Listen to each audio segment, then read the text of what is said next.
calling, where the calling has fallen to as Muslims, because this is not what your Nabi sallallahu alaihi wasallam called you to. He didn't call us to just stay under the radar. If you study the lives of all of the prophets, one of the amazing things is that every prophet was actually a revolutionary in their times. And many times in the way in which the prophets are talked about, not in the Quran. In the Quran, obviously it's accurate, but in the other scriptures, they try to obfuscate this fact.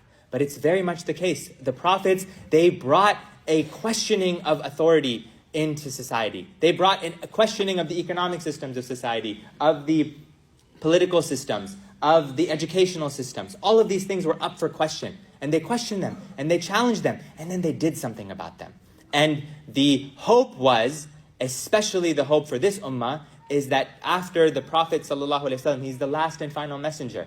But does that mean that the message stops? Does that mean that the work stops? Does that mean that the da'wah stops? Traditionally, many of the other prophets, especially the prophets of Bani Israel, they would have prophet after prophet, sometimes multiple prophets at the same time in this region and in this region. So you had multiple people in leadership capacities who had divine mandates to do something, to call people, to preach to people, to help people, to reform people. This was going on.